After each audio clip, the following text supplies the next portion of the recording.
Hello, everyone, and welcome to this week's Super Deluxe Games Cast. I do not have John's entire intro script, and I'm battling an ornery pit bull just off screen with my door. I'm Derek. I'm here with Jeff and CJ. What's up, guys? You going, man? I'm doing, man. I'm doing. Jeff, what's up with you? Um, Nothing. I mean, the same thing that's been up for a year. Yeah, I've well, I've been in right. my house all day and I need to get the fuck out. I need to get out. We're still in hell. And Finn will be joining us shortly. He's running a tiny bit late. Um, I cannot let the baby in. So Finn will be joining us shortly. We have several members who could not make it tonight. So it's gonna be a nice, cozy, smaller show. But we do have some news to talk about. We're finally getting into the time of year again where gaming news is slowly beginning to flow. I want to go ahead and let people down early. No, this show is not going to talk about game stonks. We're not doing that. We're not finance bros. We're not equipped to talk about that subject. And frankly, Twitter has turned into enough of a hellscape for that particular subject. Is not happening tonight. This is not Buy your pumpkins place. in January. Yeah, right. I won't Don't lie. buy When pumpkins in January. I thought about I'm not usually on Twitter, and I came back for like a couple weeks, and I kind of went away again. But I won't lie. I didn't have it in my cards for this year that the thing taking down Twitter discourse another notch was GameStop stocks. like Oh my that wasn't on my god. bingo card for this year. Congratulations. Nintendo taught a bunch of nerds to speculate with turnip prices, and now they've turned into the Joker because of GameStop stock prices. Like, I don't, that's all. Yeah, I know. That's the thing too. Anyone who really wants to talk about that subject, Ocasio-Cortez is doing that right now live on Twitch. Like, you already have a much better place to go for that particular subject. I'd like to focus on some actual gaming news. But before all of that, as is always the case, I'd like to talk a little bit about what we've been playing. CJ, let's start with you, man. What have you been playing recently, this last week or so? I haven't been playing much because it's slow at this point. As far as even getting review codes is very much like devs aren't putting anything out. Yeah, what's coming out to review? What's coming out? Oh yeah, so I've been, and I talked about this in the Discord chat a bit. I got a 4K TV. Paired with that PS5, it's like this magical combination getting me through unemployment. And I've been revisiting a bunch of old PS4 games that ran like garbage and looked like garbage on my base console for the first time 4K. I booted up Red Dead 2. Been playing what else? I've been playing Assassin's Creed Odyssey. I've been playing a bunch of stuff, and it all looks great. As far as new things that I'm playing, we got a review code or an early code from Square Enix for Balan Wonderworld, the demo that came out today. So I got it yesterday. I had like early access. I finished the demo. I damn near 100%ed it. A little bit of background. I'm a huge Sonic fan, right? Like, so those Yuji Naka designs are very special to me. I don't like adventure like a lot of people do. I never played Shadow the Hedgehog, but I like it enough to sort of know my shit. And I love 3D platformers. I like, collectathon platformers. I like, these open-ended ones. And I was very excited for this game. I think they first showed it off at that Xbox event back in July. That was the first time they showed it off. Was it an Xbox event or was it first shown off at a Nintendo Direct? No, I think it was an X. I might be wrong. I don't want to like say anything, but that's where I first remember seeing it. I was at one of those Xbox, like when they were showing off stuff for the Series X. They announced it as like, oh, it's Square collaborating with like the Sonic creator. Oh, okay. So I was looking forward to it. I'm looking forward to it less now. It basically the demo gives you 3 levels, right? And each one has about 1 or 2 acts to go through. Basically, you just get to the end of level, performing some tasks, fighting some boss, fighting some enemies. The main character gets these like powers with like the linked to certain costumes. It doesn't feel as good as I wanted. It looks nice in a lot of style. It just doesn't feel as good to play as what I would have hoped. I'm saying, especially with the platformer, the movement isn't as smooth. It's kind of awkward. I'm worried for the state of this game. Will I buy it day one? Yeah, duh. But I'm not necessarily looking forward to what the rest of this is. I'm sure what John, Finn, and I will have like way more to talk about, like in its own separate segment, but I wanted to get that out there first. Um, and the other game I had, I wanted to save it for the segue into our main topic. We you can guys if you wanna want go to hold ahead. on to it. Yeah, Yeah, yeah. yeah. We can do That's that. why. Jeff, what have you been playing, man? It's come to this. I deferred last week because I didn't want to talk about this game. I've been playing Final Fantasy 15 again, and I didn't want Show to us talk about your it because shame. I don't love Final Fantasy 15, and we talk about that series enough on this show. I just try to avoid it at all costs, but it's John's joining the call. Yeah, here. We've shit posted about Final Fantasy John's so just beaming much. in. Yeah, His we've sense shit went posted off. about Final Fantasy so much that we became official influencers through Square Enix. Yeah, I mean, sitting here waiting for like some real next gen games, and they're not coming because we're in a pandemic and all that. So, I typically most of the games I play these days seem to be old games, and I played 15 when it came out, and I beat it. Pretty much mainlined it like 25 hours. Did a little bit of extra stuff. Really did not like it. Like, really just super down on the game. The first half I thought was like not bad, but it was just a hot mess. And I see a lot of people that really loved it, so I wanted, especially John really likes it. It's his second favorite Final Fantasy, though I feel like that changes depending on the day. But so I wanted to give it like a second chance with an open mind, like no expectations. Kind of all that baggage of like a really hyped up new Final Fantasy is gone, and it's just a game. And it runs at 60 FPS on the PS5, which is nice.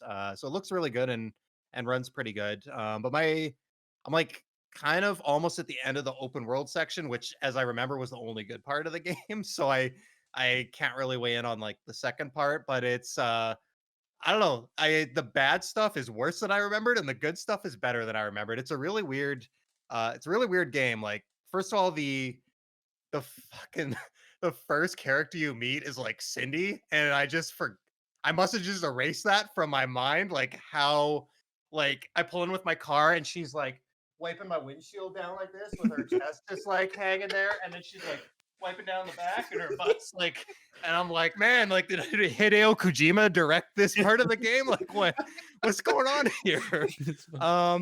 But yeah, so that's like the first 5 minutes of it. Yeah, thank you, Derek. Yeah. How did you notice? It was so subtle. What are you talking about?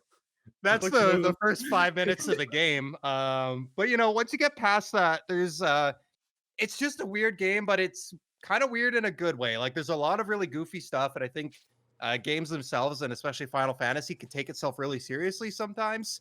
They've always got a little bit of humor in there, but like it can just go really edgy and really super like dark.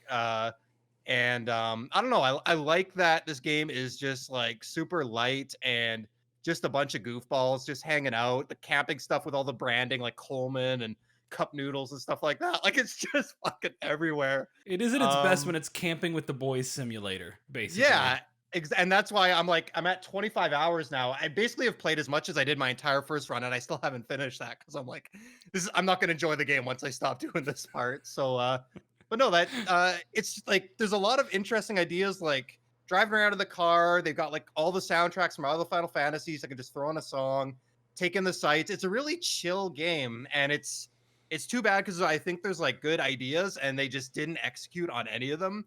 Like the biggest thing to me, I don't know how they managed this. Something is up with the terrain in this game, and I'm sorry I'm going on so long, but I think we got time. It's a slow podcast.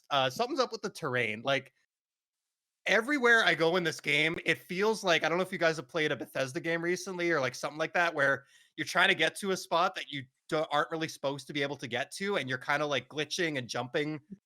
And like even the mainline dungeons in this game kind of feel like I'm not really. Yeah, I feel like I'm not supposed to be here. The textures are really bad, and like I'm trying to jump somewhere and it's not really. And they never fucking patched the fact that X on the PlayStation controller is both jump and like interact with anything in the world. That's not that was the biggest problem at That's just poor design. Yeah, I'm trying to talk to Sid to upgrade something, and Noctis is just like jumping up and down, like because you didn't quite wait long enough to hit the end of the animation. You can jump again before you exit the recovery animation of it, so you're just sitting there hopping. Yeah.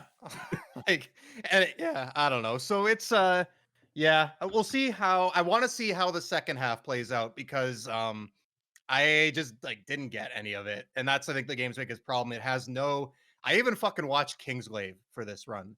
Oh, Against all I swore to myself I would never ever watch this Well, movie.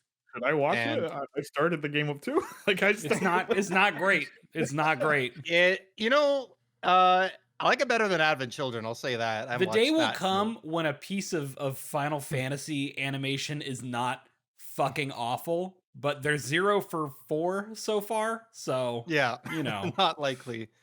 Yeah, it's not the worst thing ever. As like game lore goes, if you have 2 hours and nothing better to do, it's serviceable. But it is like super important. It's hilarious how at the start of the game, like the entire kingdom gets destroyed and the main character's father dies. And I thought I remembered it.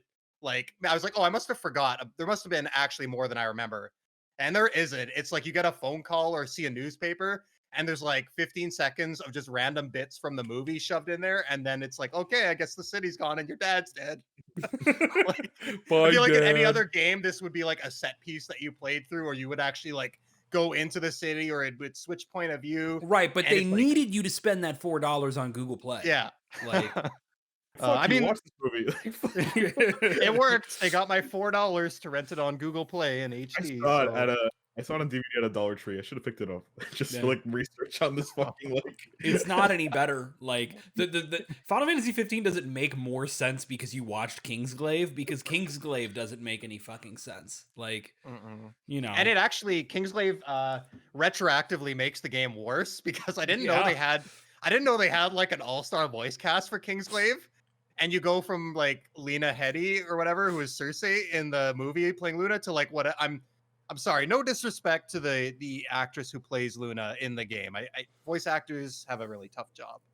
But I'm sorry, whatever the voice direction, whatever weird accent things going on, like that is one of the weaker characters in the game in terms of like just every time she talks, it's just a nightmare. you know, the funniest thing in the world would be if halfway through Kingsglaive, if a character like if they had to fit a random plot development into like a 30-second montage that was another movie you had to watch. Wasn't there an anime that you had to watch also? Oh fuck that! Oh, I'm not doing that. There That's was. one rich. Yeah, there Yeah. was. 0 for 5 then. I forgot about that one. I will say- I remember the launch cycle for this game and me not being outside of Final Fantasy. I'm like, what the fuck is going on? Like this shouldn't be that hard. They had fucking Greg Miller host that live reveal thing, and Greg Miller fucking hates Final Fantasy. Like, And then didn't they delay it after that anyway? yeah. And he was just like shitting on it all the way through, just like, I don't know what's up with this dumb Final Fantasy shit, but here's 15.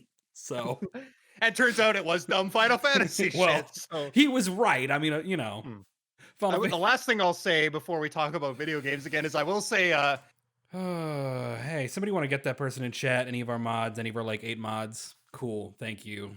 Keep going, Jeff. You're muted, Jeff.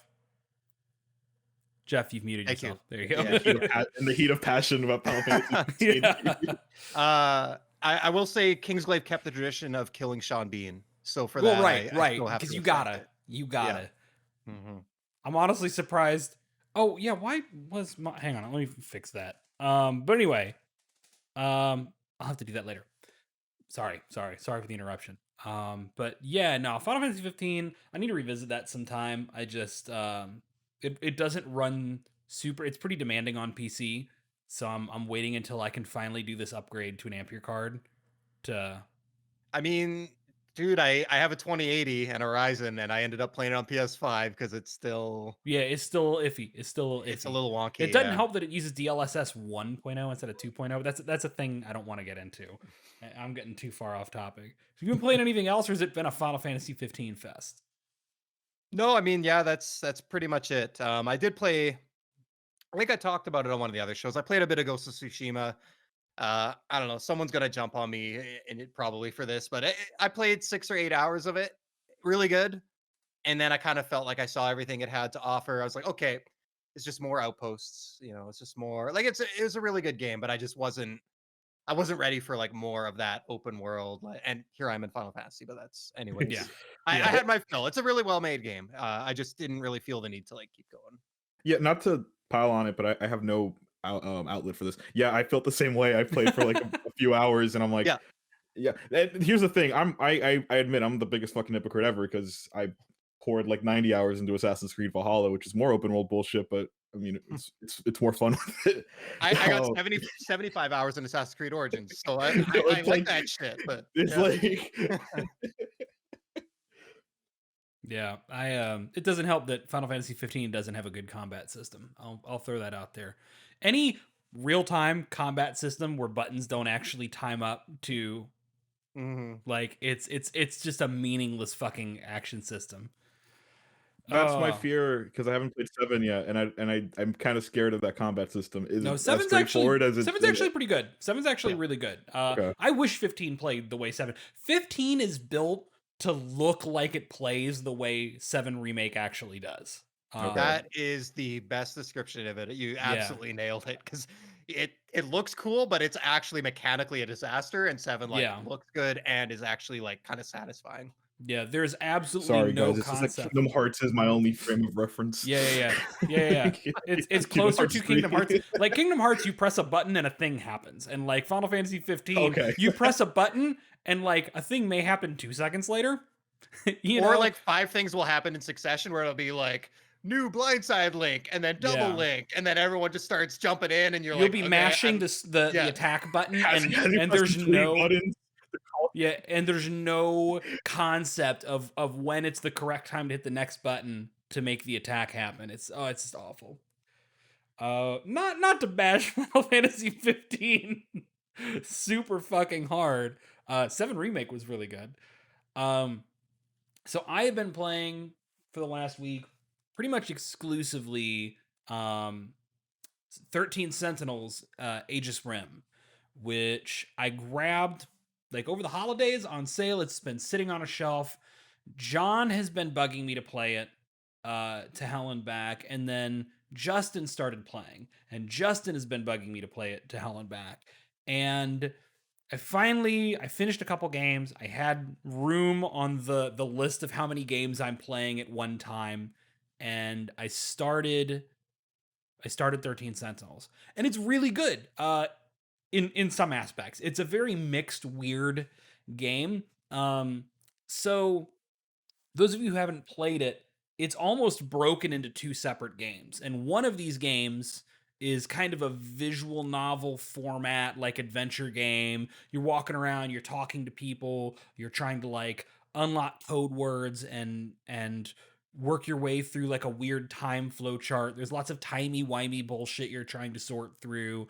13 different characters' timelines, you know, and not it's not all told in chronological order, and there's clearly fuckery about. So it almost reminds me of like the Zero Escape games, where the Zero Escape games, you've got to do a lot of footwork and a lot of branch exploring to actually get to the end of the story and piece it all together. But it's really good. There is also a weird, cheap-looking, like isometric tower defense-y kind of game where you get to pick a couple characters and put them and their robots out on like a field around a defense point, and enemies come in from all over, but it's not great. Like there's a lot of mechanical depth that doesn't fucking matter. There's nothing is actually represented. Like for all this beautiful Vanillaware sprite work, and Vanillaware has some of the most gorgeous art and sprite work I've seen in gaming. Like all of the giant robots are like a green cursor on a map in this mode. Yeah, I'm like, what the fuck, man? All the enemies are red dots and red bloopy like big cursors. You know, so nothing looks like the thing it's supposed to represent. And I don't yeah, I don't know. I don't like it too much in that regard. I definitely threw it on the casual mode for the combat segments, so I could just burn through them, get them done, and get back to the story stuff. I really like the story stuff.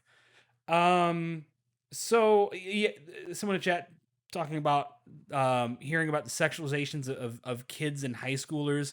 I'm like really far. I'm like 70-80% through the actual story, and I I don't think it's as bad as a lot of other people say, but it's definitely some anime bullshit. Like, you got to have a tolerance for some anime bullshit. The worst of it is definitely the school nurse who is like, I mean, look, you play Dragon's Crown, you know there's gonna be some of that. But yeah, I like the game. I think it's setting up to some really cool storytelling. But I don't know how much it's for people. If you're coming in for like a deep, engaging strategy gameplay experience, nah. And if you're coming in with very low tolerance for anime fan servicey bullshit, you know, like the characters do end up like magically appearing naked inside the mechs. You don't see anything. Like, it's pretty much just like shoulder up or like their back, but it's clear that they are naked in like a motorcycle seat kind of situation. So like, but you don't see anything. But like, Is there like a canonical like explanation for why they can't wear clothes while they're in the mech? well, they haven't tried yet, so I don't Okay. think so. Okay. But They need like, to breathe through their skin, right? yeah. Oh my god.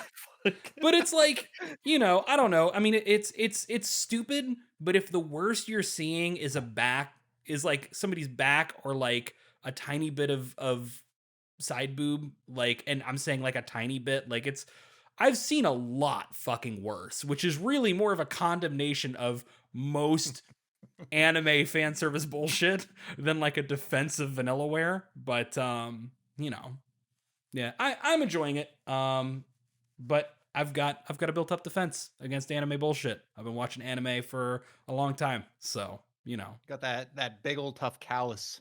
Yeah, I'm immune. You show me some real wild shit, and I'm just like, yeah, sure, hit me, let's go, whatever, fuck it. So we had one more game. CJ, you wanted to talk about, Oh, so yeah, so we could segue into the next thing. perfect. It all worked out. Basically, for those who know me, you know that I have a love-hate relationship with the Call of Duty series.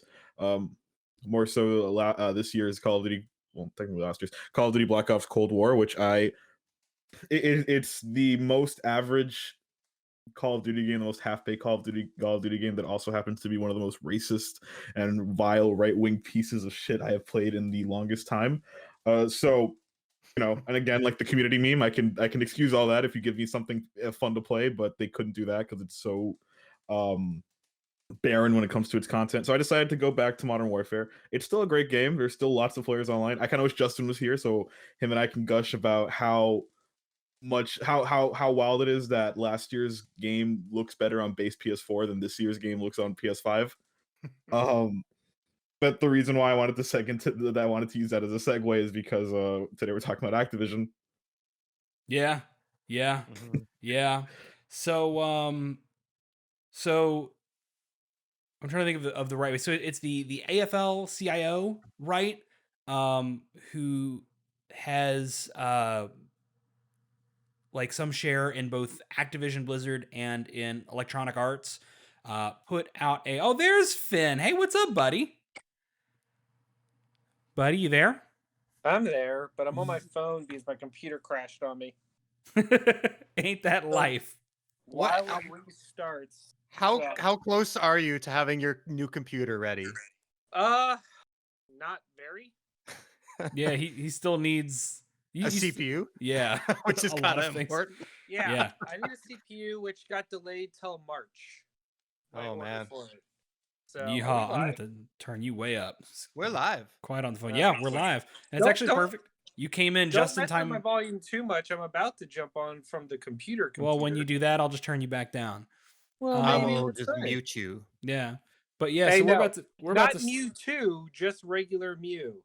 Okay, Okay, now I'm just gonna remove you from the call. Finn, you are too powerful. He's for those listening to the podcast version, which will be most people. He's wearing the official like Mew Pokemon button down.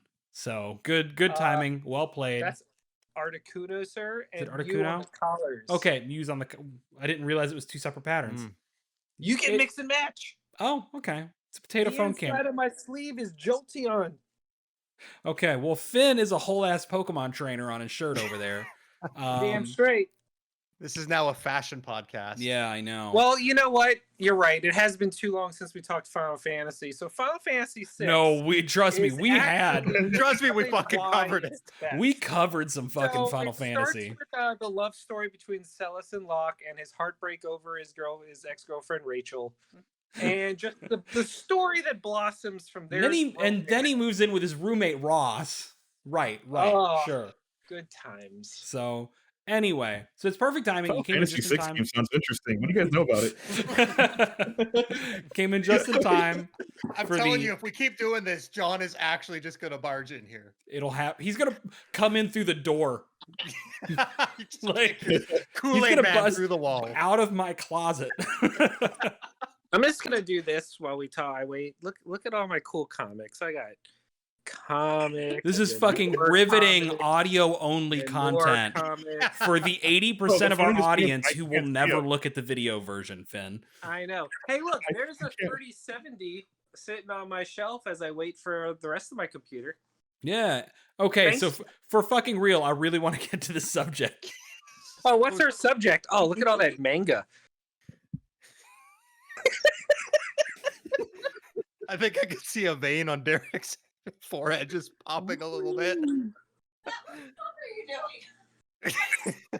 I'm Hey. just Derek, why don't you let's go. Let's move on. look at all the move on. Airbender stuff. So the AFL-CIO reached out to both Activision Blizzard and Electronic Arts and suggested to them that they introduce it's done in the NFL and it's called the Rooney Rule. But the idea behind it is that you are promising that you will interview at least one diverse candidate. In the NFL, it's used for coaching jobs because of the prevalence. Let's call it prevalence of white men coaching in the NFL. But the idea is that so if they're asking EA and Activision Blizzard, hey, anybody you hire, we want to see at least one person who's not a white man on that interview list. It doesn't necessarily mean you have to hire them. You just have to interview more than white men. EA responded with kind of a non-answer about like, hey, yeah, we'll consider it. We'll look into this. We're committed to diversity, blah, blah, blah, press release bullshit. Activision responded by saying that while they would attempt to do so with their CEO and director positions, aka the positions that we all know are going to white men anyway, 99% of the time, they have no interest in doing so for other positions within the company, and in fact argued that being forced to interview at least one diverse candidate for any given position would impede them. It would slow down. They need to be able to move through hiring at an accelerated pace, and forcing them to do that would slow them down too much. It would interfere with their operations. Actually, I got the full. If you've got here. the actual quote, that'd be great. I can't pull it up. I think it comes from Vice. It says, while the company has implemented a Rooney Rule policy as envisioned, implementing a policy that would extend such an approach to all hiring decisions amounts to an unworkable encroachment on the company's ability to run its business and compete for talent in a highly competitive, fast-moving market. So it's just like an elaboration on what you said. Like they're basically saying like, we don't have time to not interview non-white men. We need to hire the first white dude that comes along and move on. Yeah. I mean, it's really fucked too, because like, so one of the problems with the Rooney Rule in the NFL, not that it's a bad thing, but one of the problems is that it hasn't actually really done much to change the fact that most coaches end up being white men. Because what happens is teams interview, a couple people, and then they pick the white guy. And that happens en masse anyway. And so you still end up with an NFL largely coached by white guys, but, at least they interviewed non-white candidates or women candidates or what have you. But what's funny is that Activision's saying, they're not pushing back against having to hire more non-white men. They don't even want to have to interview them and then skip over them. And to me, going like, look, we need to move through this. We've got to keep up with this fast-paced market. That almost to me sounds like, look here, guys. You know that we're just gonna hire the white dude. And we know we're just gonna hire the white dude. So let's skip the middleman.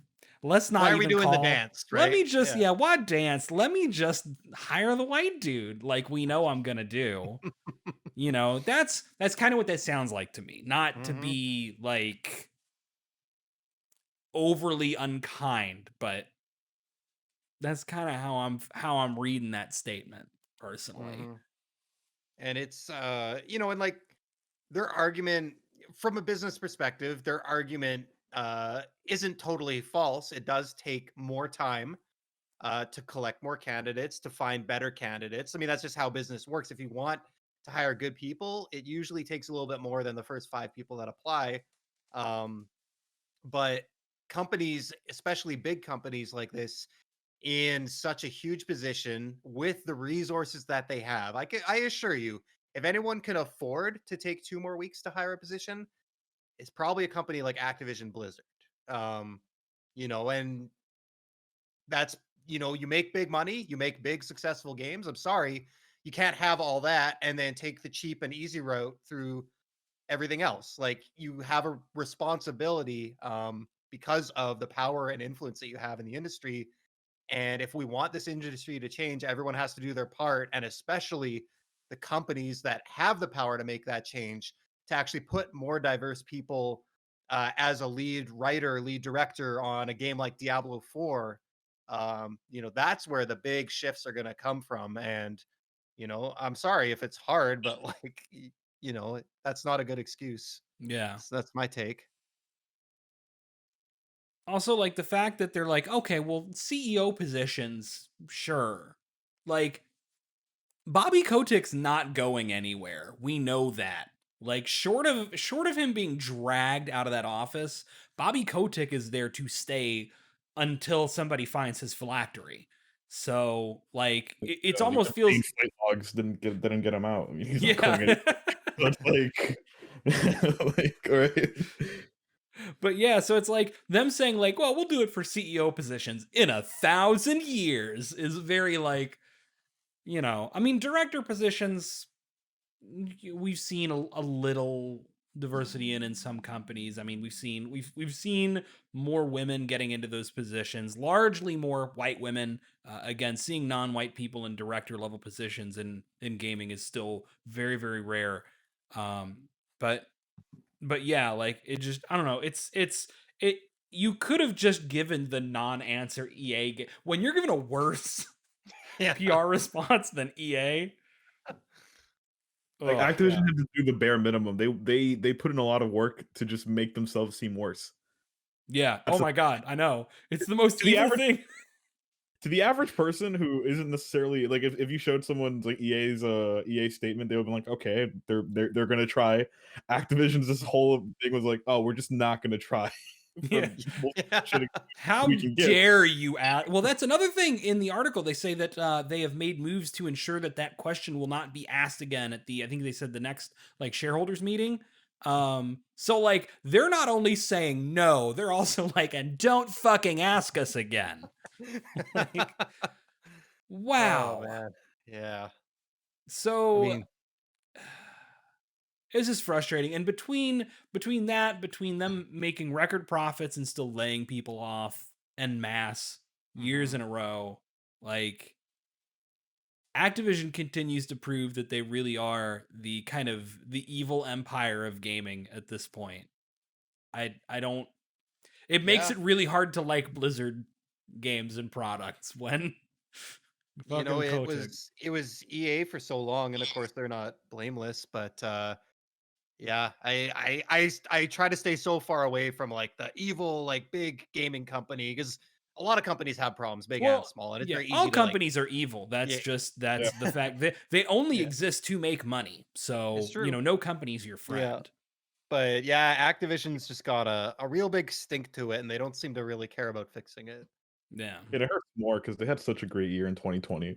Like as far as like games that I was actually interested in. So it's just like, it's that love-hate relationship with the company that's obviously awful. But I mean, when they dangle a Tony Hawk or Crash Bandicoot game in front of me, Yeah. I And, mean, I'm and sitting let's here looking not at forget what they did to that.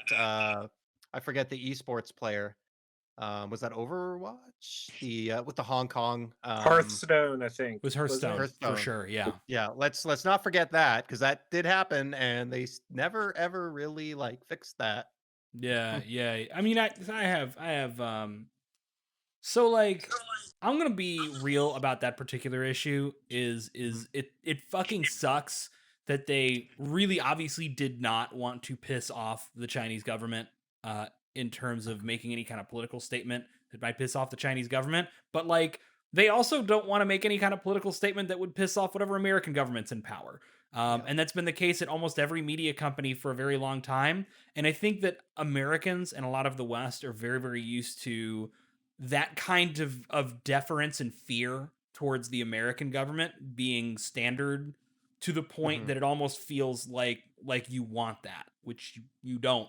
So just now that there's another global power in the world that media companies are equally terrified to piss off politically, a lot of Americans and a lot of other people are like, hey, no, this is our job to not.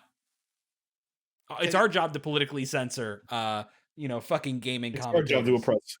oppress. Can I make a real quick aside that has nothing really to do with this, but it just reminded me of it? There was like it was a blip on the radar, and then I never heard about it again. It was like the other week. Of all things, the company behind the Euro Truck Simulator games, I think it's like SCS or something like that. So they basically added in the ability to drive truck, like it's a truck simulator game. You drive big rig trucks and make deliveries and stuff like that.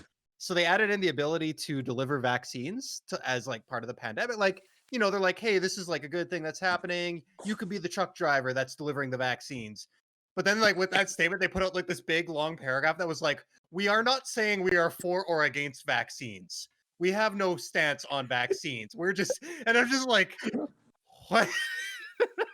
Who was saying The you wrong were? answer there, guys. Yeah, it was just like it was the answer to the question nobody asked. Nobody was even mad at them for putting this in the game. They like completely unprompted just like needed to get out in front of this and like we're not for or against vaccines, but we wanted to add this to it was just like I'm not even mad at that, but it's definitely way buck fucking wilder than like I at least get the logic behind like, hey, our games are really fucking popular in China, and if we want to keep making money in China, we can't say shit.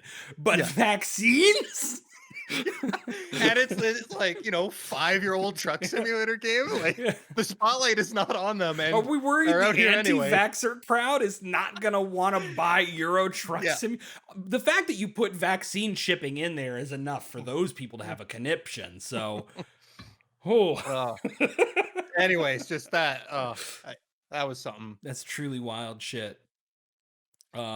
But yeah, no, I mean, like to your point, CJ, like about it being, kind of the issue of a problematic fave. Like, I love Blizzard. I love a lot of Blizzard's games, and I've got to deal with I mean, kind of the unresolved stuff with Hong Kong, and the Chinese government that I know I just said like it's a taste of our own medicine from a different country, but like I still don't like it. I can be a hypocrite there a little bit. But also like I got BlizzConline coming up in a couple weeks now. And I gotta deal with shit like this, where Blizzard is now, because of fucking Bobby Kotick, which could just be I'm appointed at Bobby Kotick, but that can easily be a convenient excuse. There's a lot of people below Bobby Kotick's level who are all too happy to not worry about a Rooney Rule.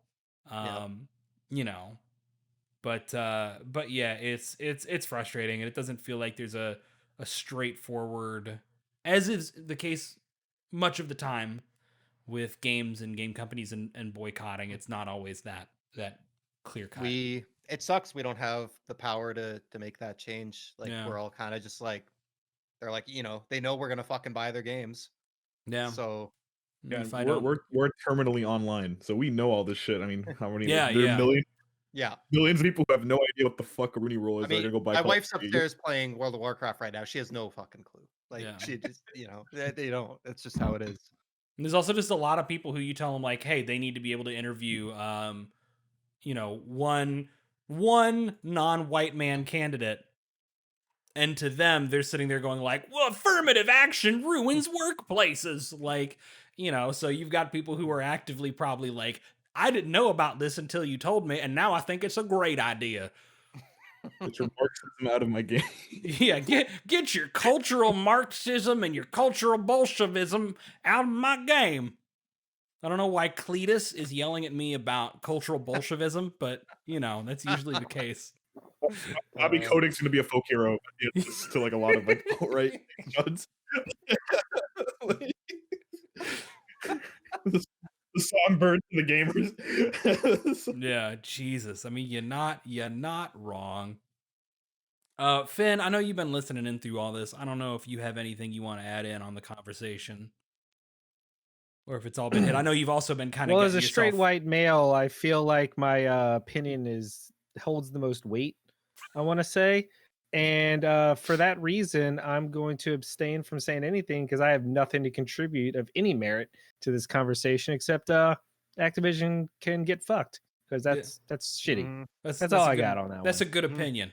That's an A+ Short opinion. but sweet. Yeah. Yes, you nailed it. I don't know that there's. I mean, we could keep going on, but like the point is, Activision, what the fuck?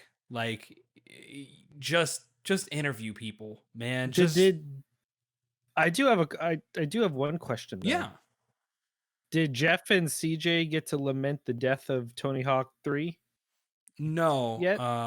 We hadn't spoken about Vicarious Visions being merged completely into the Blizzard umbrella of the company. Yeah. I mean, there's not a lot to say there. We could spend a couple minutes on it. Yeah, let's take a couple minutes before we move on. I don't know. Like someone get pipes play Amazing Grace. Yeah.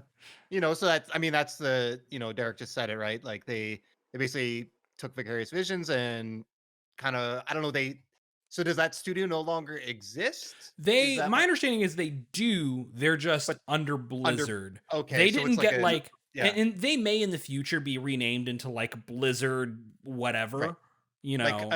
Like a different, like we have like BioWare Austin, BioWare. Right. You used to have Blizzard North, I mean, that may eventually happen. But as of right now, yeah, it's just Vicarious Visions as they were under Blizzard. Now, what were the last couple projects they did? Because I know that they did the Crash Remaster trilogy and 4, right? Yeah. Oh, Toys for Bob did 4. They also did did the fantastic PC port of Destiny 2, which is a very good. That's a really good PC port. That's a good game. And then they did Tony Hawk's Pro Skater 1 and 2.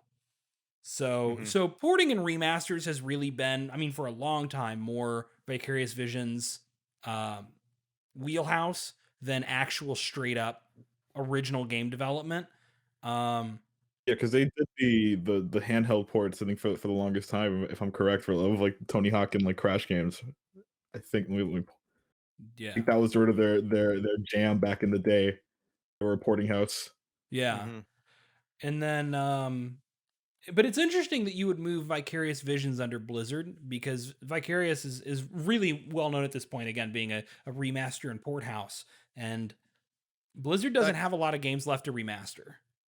Like, True. We've known they're working on Diablo 2 for a while. It's a really poorly kept secret.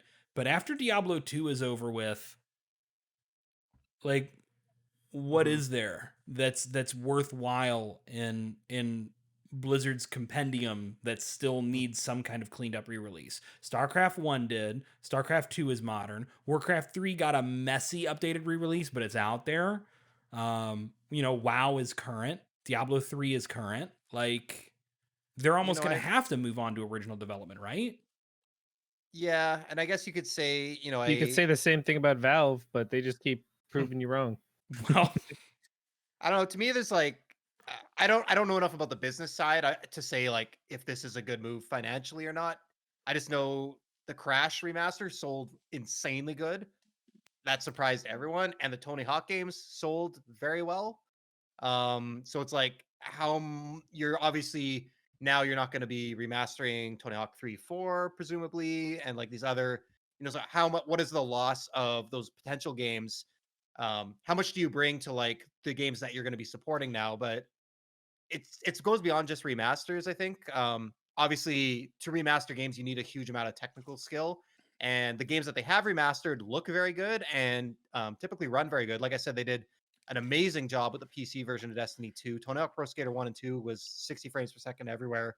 And, so there's obviously a lot of technical accomplishments there that maybe they can really benefit Blizzard and stuff in games like Diablo 4 and stuff like that, where it's like, they're not really remastering anything, but you put some of them on the graphics engine, put some of them on kind of a lot of that final QA process optimization and things like that. Because if there's a lot of things that can tank a game right off the bat, and like being buggy and looking like crap and running like crap, provide great meme fodder for the internet. So, I could see the value there, adding them to some of those projects, but Yeah, this is interesting because I also think like what with as much good as Vicarious has done under Activision's side of the house, and as much as Activision really has that Vicarious could work on, it seems like such a missed opportunity to put them under Blizzard. Like there's got to be a reason for that, to put them permanently under Blizzard, at least for the near term. I can't figure out what the fuck, why, if I'm Bobby Kotick, why I would shuffle that asset over here instead of having them work on Tony Hawk 3 and 4, right? Or anything else. I guess my desire now is give Tony Hawk the Toys for Bob. Ooh, I can fuck with this idea. Okay, so here's a little known fun fact that for those. So Toys for Bob actually did make a skateboarding game back in the GameCube era called Disney's Extreme Skate Adventure, which used the Tony Hawk's Pro Skater 4. Do you guys remember that game? I had talked to Jeff about it. Like, you mentioned it before, and then since Google is fucking recording my data, like literally the next time I booted up the YouTube app, the first suggested video was Disney's Skate Adventure, and I was like, "What the fuck is this?" It's a skateboarding game in which you play like through. It's basically Kingdom Hearts meets Tony Hawk. It's wonderful, but they've that game used the Pro Skater 4 engine, and it was great. Well, not great, but it was great for however old I was when I first played it. So I guess give it to them because they did such a good job making an original Crash game. You know what I'm saying? Like after I guess Spyro, Yeah. they'll make an original Spyro game first. Like they'll do Spyro 4 and then give them Tony Hawk, because we're probably not going to get 3 and 4 remastered, remade, or whatever. I'd probably rather see a new game anyway. Yeah. I mean, like No? my fear is they're going to make another Underground style game where it's like an open world kind of deal, and they're gonna introduce a bunch of bullshit like cars and fucking shopping carts and Is the it Jackass bad? crew. Like Is it bad that I liked Underground 1 and 2 a lot? I love Underground 1 and 2. I love Proving Ground. I like Yeah. those games, but I really do want like just the most basic ass Like- Tony Hawk game. Like whooping Eric Sparrow's ass up and down the block. You I'm not a Tony bald-ass Hawk bitch. expert, but we can all agree Ride was the best one, right? Yeah, I never even played it, but it was. Yeah, I was too gonna good for me. say, Was I that don't the know one that you with can the find actual- anybody who With played the it. actual skateboard deck that you It stand on? sure was. Oh man. I'm too fat to get on that thing now. I can't. Yeah, fuck but like that. that's sort of my fear. Like if we're gonna get a new one, they're gonna like complicate it too much, right? Like I think that's why I wanted 3 and 4 to be the buffer, because 4 is already kind of like off formula a little bit compared to 1, 2, and 3. So yeah, I think worst case scenario, Toys for Bob. Well, actually, no, worst case scenario would be Tony Hawk's dead, and that's it. We're not going to get any more games, and 1 and 2 is it for us. But at least Jeff and I got to enjoy something for the time being. At least I got to feel human emotions. Just for a week. I got to be happy that one day. I do like that John is in the chat just looking up random athletes that he can make random athlete pro their sport. You didn't know who Lindsey Vaughn was before you posted that, John. 100% he did not. No, absolutely not. Do we want to move on to Xbox now, Derek? And then Yeah, maybe let's move we can on. our Let's last talk. Jeff, podcast do you after? want to take lead on Xbox? Sure. Yeah. You guys Yeah. could let me know if I'm missing anything. I don't think there's a ton to this story, but yeah, Microsoft they went on a little journey last week. So they and actually I think a lot of people overlooked this last year. I believe it was July of last July. They quietly killed the 12-month option for Xbox Live. I think it was still sold in some stores, but you could no longer digitally renew for 12 months of Xbox Live. They removed that tier, which obviously was the most popular one because in terms of bang for your buck, dollars per month, it was the cheapest. So they removed that, which was pretty much like a subtle hint, like, okay, you can't get 12 months Xbox Live, but you can get 12 months of Game Pass Ultimate. And that was like a pretty minor move. Like we could see the direction they wanted to go. So then last week, just as far as I know, out of the blue, they're like, fuck it. The 6 months for Xbox Live, instead of being $40, it's now $60. Like they almost doubled it. Like, you know, not just going up like $5, like straight up $20 extra. So if you wanted a full year now, that's all of a sudden that's $120 instead of 80. Like that's a big fucking change. And obviously they wanted to do this because they want you to look at Xbox Live and then look at Game Pass Ultimate and be like, oh, well, you know, this is only a few dollars a month more. I'm going to go with Game Pass Ultimate. But that's not what happened. Instead, people kind of just tore them apart. So a few hours later, they actually backed down, reversed the pricing change, and said, by the way, free-to-play games don't need Xbox Live anymore, which was kind of ridiculous to begin with. Because I didn't even realize that you needed Xbox Live Gold to play free-to-play games online. When I got I think it was my Xbox 360 a long time ago, you needed fucking Xbox Live to watch Netflix. Like, yes, I remember. I was paying like $10 a month for Netflix, and I'm like, oh, I need to pay another $10 a month for Xbox Live to watch. I think you still different times. Yeah, I mean, I'm still shocked that it took them until this debacle to finally remove that paywall from free to play. The fact that it happened all through the PS3 generation, and it was just the biggest like unnecessary like checkbox in the only PlayStation does it category. It was just weird that they kept going like, yeah, you want to play Final Fantasy 11? You want to play Final Fantasy 14? You want to watch Netflix? You want to play Fortnite? Like anything. It was just like, yeah. So does anyone know they rolled it back for free to play games, but like subscription-based games, like for example on PlayStation Final Fantasy 14, you already pay a monthly subscription for that game, so you don't need, as far as I know, you don't need PlayStation Plus. You do not. But on Xbox, they roll back free to play. But like, what about sub-based games? I mean, what sub-based games are there on Xbox? Because like, does Elder Scrolls Online need a subscription? Because I think it's the closest. I think that and Fallout 76 they do have like a monthly subscription, but that's more of like a premium service. Optional though. That's like a premium thing. Yeah, the only big sub games I can think of at this point are MMOs that are almost entirely PC, with the exception of like Final Fantasy 14 being really big on. Yeah, I feel like Final Fantasy 14 is kind of the exception, and it's not. But that on was Xbox announced at for all. Xbox. Was it? Well, that's some shit they better figure out then, huh? Like 2 years ago now. I don't know what happened to that. Was it ever officially announced? Yeah, Phil Spencer said it was coming. Yeah, so. But was it announced, or was he just saying like it's a deal we're working on? All right, you guys keep talking. I'll he's got to look up the exact wording. Now, for what it's worth, I think it was Daniel Ahmad, Juga EX on Twitter, I believe, was saying that Microsoft actually had been planning to remove the free-to-play requirements that you need to have Xbox Live Gold in order to play free-to-play games for a little bit now. I'm kind of, and they just basically they did it like because there was a lot of backlash and they needed like kind of a win when they walked that back. I think my question is, why didn't you already do it then? If you could do that in less than 20, in a few hours notice, what were you sitting on for that decision? You know, I cannot put that together in my mind at all.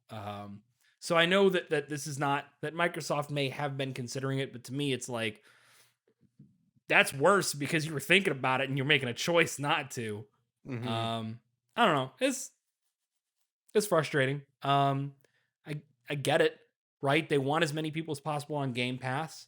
Their streaming services are not very good yet. Nobody's is. That's just the internet infrastructure in the United States is fucking garbage. We have third world internet here. And you know, until that gets fixed, we're stuck where their only options for Game Pass are people who are on either have gaming PCs or on Xbox systems, and they just want as many people on that as possible until the streaming service becomes a thing and they can push Game Pass to anybody with a smartphone.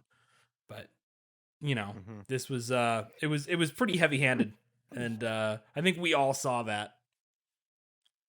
Yeah, it's I think people get blinded, like especially people like us that like play a lot of games and are like on a gaming podcast and stuff, where it's like the value of Game Pass is really good if you beat like 50 games a year and play all these games. But you got to remember there's like a lot of people that grab Madden and Call of Duty and like maybe 2 other games, and it's not even like they don't need all that stuff. So why do they need to spend more money to get it? Like they just need the bare minimum. They just need to be able to play online with their friends, and that's valid.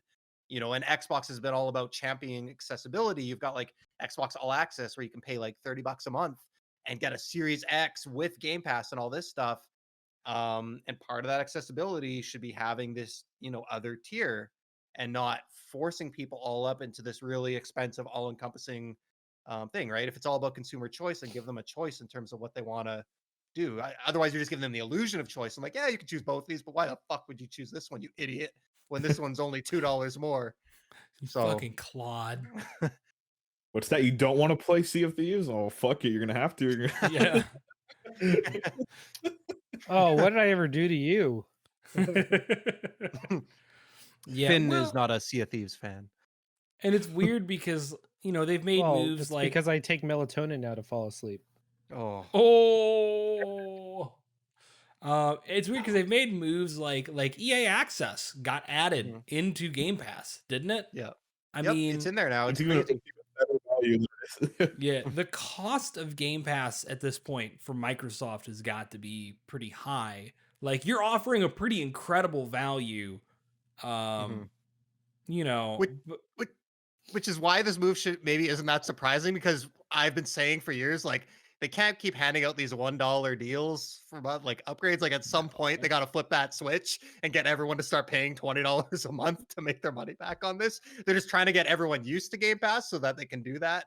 Yeah. Because once you have something and get used to it, you don't want to have all that stuff taken away, right? Yeah, I started Game Pass for PC on the dollar at, for however many months. It was like 3 months, and then they got me to regular price, and then they raised the price of Game Pass for PC a little bit after that, and I was like, I don't want to get rid of it.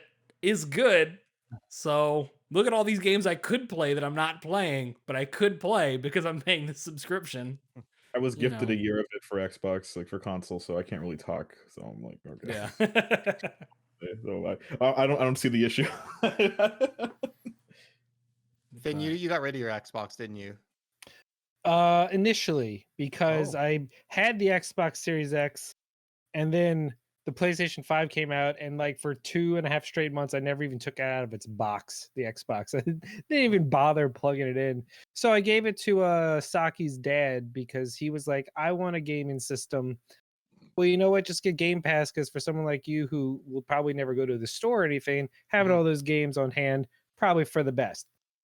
And then I eventually found another one because I did want one. I just, at the time, it was PS5 time. It was all PS5 had launch games. Xbox had older games I could go back to if I wanted to. Wasn't really quite the same like demand for it.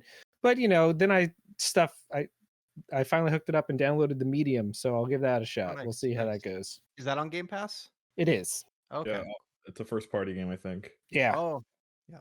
So it's it's not getting the world's best reviews, but it's a kind of genre that I enjoy. So we'll see. I'm sure the Xbox will be worthwhile eventually. But so just to back up my earlier statement, because I don't like to just talk out of my ass, even though I do it sometimes. So Final Fantasy really 14 impressive. I haven't seen it yet. Final Fantasy 14 was officially announced for Xbox Okay. at XO 2019. Phil Spencer said, I want you to know that we will be bringing Final Fantasy 14 to Xbox. We have a great relationship with Yoshida-san, and we're working to bring it here. But apparently they're waiting on DX12 support for Xbox. That's like the big holdup. So That's There's not coming, I guess. So DirectX then we'll 12 find out if you need support? Xbox Live Gold to play it. I mean, I'd say like I'd make the joke about would Final Fantasy 14 even still be a game by then, but Final Fantasy 11 is still a game. So the This has got answer a is new yes. expansion. Final Fantasy 14 will never die. Wait, Final Fantasy 11 got an expansion? What? Final Fantasy 11 Yeah. has the most dedicated hardcore player base that will never leave it. Does not matter. Also, the Xboxes don't have support for DirectX 12. Which is a Microsoft thing, right? Apparently, That's it's a only f- DX11. That's a 5-year-old. DirectX 12 was 2015. I This just is, looked that up. Yeah, I don't know. This is what I read. That's depressing. That's real depressing. I don't even understand why that would be the case. But I mean, it could be like a newer version of DirectX 12. well, they maybe. do have DirectX 12 Ultimate that's coming. Maybe that's what Mhm. that's about. Mm. Beside the point. Nobody Yeah. knows or cares about that shit. Yeah, so yeah, it was definitely a blunder. It was a very fun, much less than 24 hours from announcement to walkback. But in the end, it hasn't changed, and free to play games are now actually free to play on Xbox. So here's hoping It's that In doesn't the get- end. Oh, I'm sorry, go ahead. No, go. I had nothing important to say. It's amazing, like all that goodwill they built, you know what I'm saying, and then came came crumbling down, and they're starting to pick it back up. I mean, they're in a better place than CD Projekt Red is, but it's It's amazing. not hard. Exactly. It's amazing how one bad move, one bad move can fuck up your entire all this years of work. God, what a fucking mess. So, Jeff, you had a good idea for like a fun topic spinning off of the kind of Xbox Live is online multiplayer Mm-hmm. kind of Yeah. aspect. Yeah, it got me thinking about Xbox Live, PlayStation, like all these. Xbox Live was so revolutionary in terms of bringing consoles and TVs and console gamers into the online space and actually transforming that kind of gaming into like a social activity that you could do with friends when you can't sit side by side. So I thought it'd be fun to just kind of talk about like our kind of first really real experience online with like a headset, like playing with your friends online. I was thinking like console, but I mean, if you only play or mostly play on PC, like I was just curious what everyone's kind of first game they really remember, like just playing with friends late at night and deathmatch or what have you. I don't know, Finn, if you want to lead us off, if you got anything that comes Does it to mind. have to be competitive? No, not at all. Because almost all of my, before the N64 generation, it was mostly working together to beat a game together. So someone go before me while I think. I'm gonna hit y'all with something. I'm gonna hit y'all with something old school. Unreal Tournament, original ass Unreal Tournament on PC was my first online game. I don't play a lot of online games. It's just online competitive multiplayer is really not so much my thing. But sometimes, it's the only way you can play with buds. And yeah, I remember playing Unreal Tournament over, well, I guess it would be those would have been LAN parties, so that maybe doesn't count. If we're talking online, might have been the original StarCraft on BattleNet. Yeah, that probably would have been actually it. So StarCraft 1 on BattleNet. But I played some weird games online over the course of because I can name the total number of games I played online before this last generation. I can count them out. I played Unreal Tournament, like I said, through LAN, if we want to count LAN gaming. I did the original StarCraft. I played Alien vs. Predator 2 online. I got the PlayStation 2's online modem. Yeah, SOCOM. No, Godzilla Save the Earth. Just for that Godzilla fighting game. I almost never got to play online because there's not a lot of people playing Godzilla Save the Earth online, which sucks because that game fucking slaps. What else? And then Unreal Tournament 2003 and 4 online proper. Mhm. And I think that's it until this last generation. And even then, I've been a little iffy. The only game that really kept me online for any meaningful period of time is probably Overwatch, which I have since fallen off of, but only because I'm waiting for Overwatch 2, like the dirty fucking Blizzard pig that I am. Yeah, I guess. Well, maybe I'll go now because I don't know if Derek and I have like really similar taste, or if there just wasn't that many online PC games. Because yeah, StarCraft, Warcraft 3, um, definitely Unreal Tournament 2004. We talked about that a little bit before. Like, I didn't get like super into them, but I distinctly remember playing those. And then in terms of the and Counter-Strike 1.6, I played the shit out of like original Counter-Strike. That and I don't normally like competitive games, but something about that fucking game just hooked me in. I played all these shitty custom maps that I'm sure were not good, but I remember playing. I mean, I was like young. I was like a teenager, probably like 18 at that time, and I would just play. In the summer, no school. I'd play till like 5 a.m. and the sun starts coming up. Just Counter Strike all night, and then yeah, in the console space, I also had the online adapter. I honestly didn't know there was a Godzilla game for PS2. I only played the GameCube one, Destroy All Monsters, but Yeah, Save the Earth yes. was just a sequel with more shit in it. So Yeah, I played SOCOM on my PS2 and Tribes, Aerial Assault, I think, which is funny because like Tribes like historically a PC game, but for whatever reason I got into it on the PS2, and that was a weird game, but I don't know, man, something about it just clicked for me, and I played a lot of that with my buddies. And then the last one would be probably Battlefield 1942. That was like really really just opened my eyes to like these big scale conquest type games and stuff like that. I could not believe how good that game was and the scale of it. And yeah, hopping on I don't know if it was like it probably wasn't AIM at that point, but like Ventrilo or something like that with my friends, and playing that game online was just, yeah, it really was like, I don't know. It's like you can't replicate that experience of like moving from like playing on your couch to like a whole other world with other people online. Like we're never gonna really have that leap again in game. So it was a pretty cool thing to experience. Finn, what about you, man? I really just personally don't care much for online competitive games. I did play a couple or in early PC times. My first one would probably be Command and Conquer Red Alert, because it was just fun that they opened that up for online at a time when RTS games were mostly just playing against the computer. Then StarCraft, and then the big one for me was Warcraft 3. I went hard on Warcraft 3 multiplayer. I was really good at that. I dedicated a lot of time to that. And it wasn't until WoW and Final Fantasy 11, like that was, I guess, the closest I got after that point to playing competitive multiplayer games. I just don't like them at all. That's why I don't play shooters very much unless there's a campaign mode. But I like to play with friends towards a common goal or something. I love co-op games. Hate online multiplayer competitive stuff. So Does shout not out do some it of for your me. your favorite co-op games, man. Like what did you like playing online with buddies? Again, nothing. Most of my favorite co-op games are games that we play together, same screen. Portal 2 is probably one of my favorite Ooh. experiences of co-op multiplayer.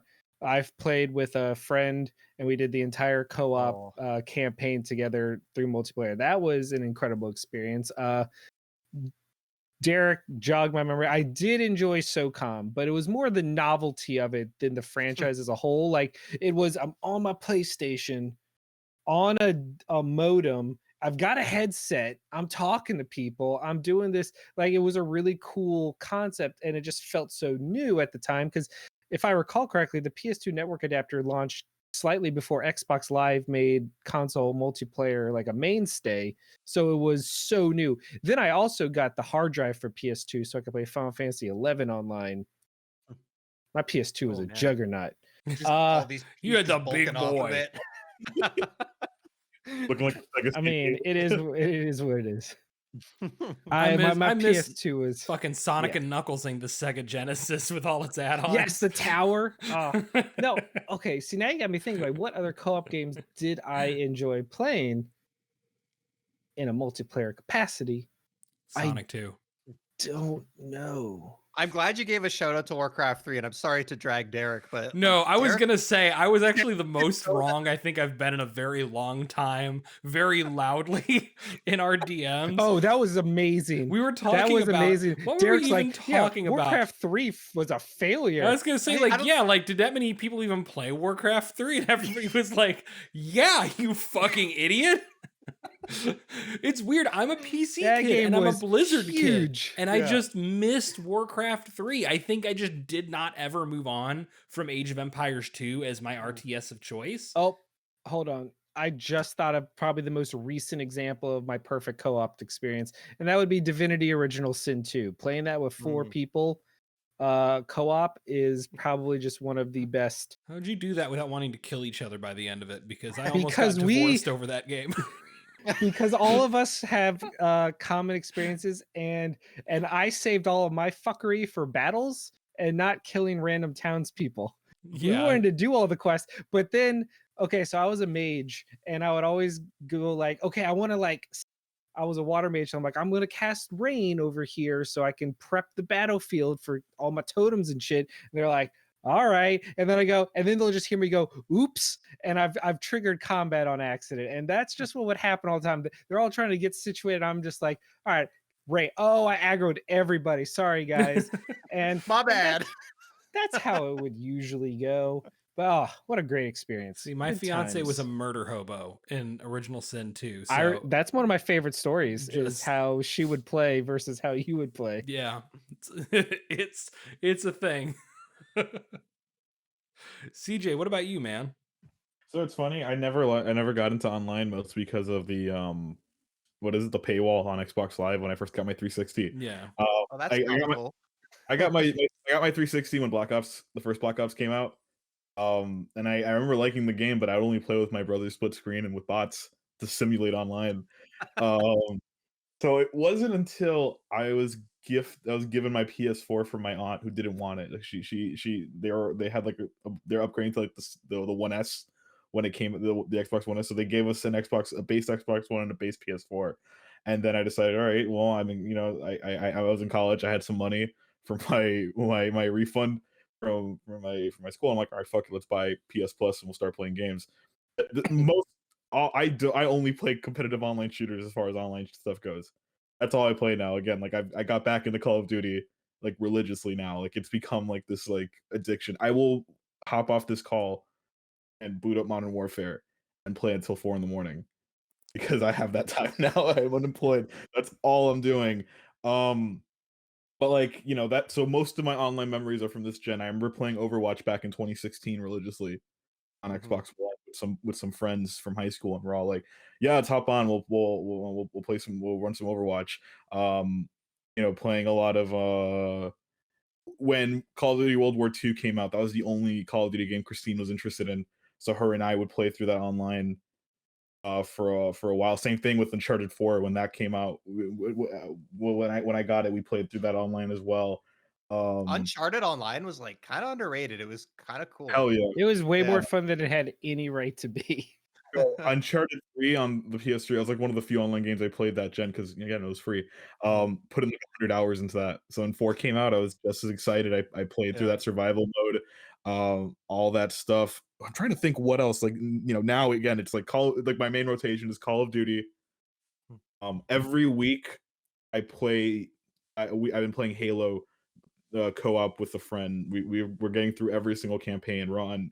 We just finished Reach, so we're done with all the Bungie stuff. We're gonna go into 4 next week. So that's basically it. It's just me. It's just Call of Duty and Halo now, and the most stereotypical online experiences you can have. You're a real gamer. I am a true hardcore gamer, playing the 2 most casual and mainstream shooters of all time. Don't worry, I'll buy you a copy of Madden 2021. You know what's funny or though, 2 or whatever they call it. is until the last like year and a half, I had never really played either Halo or Call of Duty. And then I forced myself to marathon all of the Call of Duties up until I haven't played the new Modern Warfare yet, but I marathoned every campaign up until that point, and I'm now working my way through the Halo games. I quite like the Halo games. They're good. Better They're, than I'm a little rougher on Call of Duty. okay, so man, this is a whole other discussion we could have. But like, Call of Duty is basically a very pretty shooting gallery. Yeah. It's like if Naughty Dog made a shooting gallery, it's Yeah. that sort of like cinematic, like pop up, shoot, watch this nice cutscene, see these things explode and everything. The new Modern Warfare tries really hard to be like, oh, we're gonna tell this really deep and uncomfortable, edgy story, but you're mostly just shooting the guys getting Yeah. in and out of. Halo has that old school shooter mentality of like running, gunning. You have like this large sandbox and shield power-ups, like special weapons. Yeah. exactly. Enemies are going to be a little bit smarter to what you're doing. You know what I'm saying? If you try to flank them, they'll react appropriately. You know what I'm saying? Like those Call of Duty AI are very much like, we're going to shoot at the same spot over and over again until you're fucking obliterated. And it's funny. Like Halo multiplayer is like the thing that got me. As much as I like single player games, as far as shooters go, I don't like campaigns at all. Doom is the exception. Oh, Doom and Far Cry are the exceptions. But everything else, like no single player shooter has really been as fun as like its online You counterpart. played Titanfall 2 yet? I love the online. Okay. Wow, but not the campaign? That's weird. It's okay. Everyone's entitled, but yeah, to their opinions. it just feels like Call of Duty. You get what I'm saying? Yeah. That's sort of I'm Call just of gonna Duty. get whiplash from shaking my head so Yeah. much. So the only 3 Call of Duty games that really stuck with me at all were I liked Advanced Warfare, I liked Infinite Warfare, and I liked World War II. Those are like the 3 that I really could fuck with. I liked Advanced Warfare. And World War II, I'm aware, is a weird choice, but the thing is, I've only finished 3 Call of Duty campaigns, and all coincidentally, it's Black Ops 1, 2, and Cold War. And the absolute most problematic and awful campaigns. I love Black Ops 1 for all its problematic shit. It's a solid campaign. It's a very solid. Again, I could do Black without Ops the 1's glass kind of eating, fun. but It's dumb as shit, and there's some really gross shit in there, but it's actually still kind of fun. And I have to admit, the most fun I had in the entire series playthrough was surfacing at the very end of Black Ops in the middle of the fucking American Navy, and then like fighter jets fly overhead and fireworks explode into the American flag, and a fucking eagle flies in and tells you that you're the president. Like whatever that ending was, but that was the best shit. Yeah, those are the only ones I finished. Like, and I'm working my way to through Modern Warfare 2019 now, because like I played all this multiplayer. Let's see how this campaign is. It looks nice on my 4K TV. Oh, you're gonna make me hold someone's family hostage to torture them. All right, well, let's go. Let's see where this leads to. And again, I think after Black Ops Cold War, it hit me like I should never play a first person shooter campaign ever again. Yeah. That's funny because I'm like the opposite of CJ. Like I usually only play campaigns in games, especially like the Call of Duty games and stuff. Like I want that story and then I'm done. I've talked about this before. I don't want to like go online and get just wrecked by like a 12-year-old. But yeah, you don't want to see a Trump clan tag. Probably CJ a few years ago, but the thing, I don't know. I mentioned it before. There's a few select online games that do hook me, like Counter-Strike, and like really recently Rainbow Six Siege. And I just like the thing, and I get why people don't like playing online or especially competitive multiplayer, because I usually don't. It's very stressful. But there's something about it where it's like unpredictable in a way that most offline games aren't. Like, yeah, offline games could vary a little bit, but like all that AI behavior is coded in the game to some degree. Like the routines that they run, the way they react, it's always going to be somewhat predictable, somewhat gameable. And for better or worse, I just love that every online match is you have no fucking idea what's going to happen. You throw 20 different people in here, and some of them are going to be really good. Some of them are going to be really stupid. And just some of the best memories I have, like some of the things that have happened, I think like a lot of companies now are really focusing on like what they call like emergent gameplay, where it's like even in offline games, like these sandboxes, like unpredictability, things that just kind of happen, random events. But that's what online gaming is. It's just nothing but random events. And there's something about playing Siege, and I could just queue up match after match for like 5 hours straight, and every single one plays out so differently. I don't know. That to me, that's like the big appeal of it, and I love That's it. my thing. That's why I only Yeah. play Call of Duty online, because I'm like, it's not a shooting gallery. Now it's I got, 5 other guys trying to kill me. Like, all right, let's change it up a bit.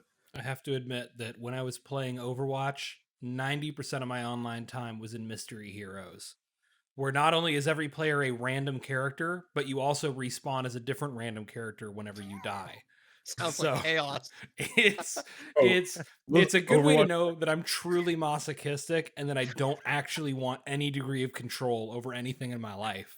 Look, It's the fact that those I play. Overwatch arcade modes are like the highlight of like some of my online experience this gen. Like, oh sure, we'll play as everyone's gonna play as Winston, like leveled up, like with their super leveled up to like 200% or something. Yeah. Like, all right, sure, why not? Let's fucking. I'll agree. There's go. only Yeah, there's only one true best multiplayer competitive game, and that is watching John not make a pizza and Overcooked. the competitive classic. aspect is just trying not to fucking laugh at him in the process. Can you all believe I made him play Overcooked for charity? Like, how did I convince him to do that? Because it was for the kids. It's for the kids. They do a lot of things for the kids. John would do a lot of things for clout in general. I mean, he's gonna dress up as tall vampire lady for follows, so you got to give him that. I'm gonna create so many burner accounts just to boost that number. Like you don't even know. I'm gonna fucking write a script that's just gonna create 5,000 Outlook accounts, and then another script that's just gonna create 5,000 Twitch accounts linked to those, and I will do what I can to get Let's us go, there. John. Well, the way it goes, it'll be a year after the game releases that he actually does it. I mean, how long were we waiting on him to do the Waluigi costume? Oh, So I didn't long that I promise that. I lost didn't my say that. Wario costume. Like, it's fun to roast people who can't defend themselves because he doesn't need to defend himself. He's beyond defending. I'm the new guy here. Even I'm like egging him on, and I feel bad. Yeah. No. That just means you're That just means you're part of the group. Yeah. Welcome to the family. Oh, yeah, y'all. I needed this. I needed this tonight. I know that we had a couple people who've had some really hard weeks and couldn't be here tonight. But like, I definitely needed this. It's like we all mentioned at the beginning, like, hey, what have we been doing this last week? Having panic attacks inside of our house on a daily basis. So there's that meme format that's like, what isn't therapy but feels like therapy, and I don't know. I feel like doing a podcast with your friends feels like therapy. It's the only time I talk to people with a voice other than when I'm at work, or to my fiance. That's it, and that's not enough human interaction. That's not how that goes. Like, I shouldn't be hugging my pit bulls quite as tightly as I do at night. But, that's life. That's where it is. Yeah, I'm okay with us cutting a couple minutes early if y'all are. I think we've kind of run discussion out. Thank you all, those of you who showed up tonight. Just as a reminder, I'm going to throw the Discord, if I can spell Discord correctly, Discord link into the chat. And then as a reminder to everybody that you can support the show either by subbing to us here on Twitch or through our Patreon link that just got thrown in the chat. This has been an interesting year and some change for us. We haven't been able to go to major events since PAX East last year because it's not fucking safe. But y'all support has helped us upgrade some equipment. We've got some more equipment upgrades, some more like webcams to swap, and some more. Yeah, look, Jeff showing off his lovely new mic. Finn is using his. But we gotta get some webcams and some microphones replaced still. So any support y'all give us, if you can. I know things are hard right now. All of our stuff will continue to be free regardless. Please take care of each other. Take care of yourselves first and foremost. 'Cause you can't take care of each other if you can't take care of yourself. And yes, Blaine, I will give you back your band hammer. That was definitely a mistake on my part. Thank you, everybody. We will see you next week. And remember, kindness costs nothing.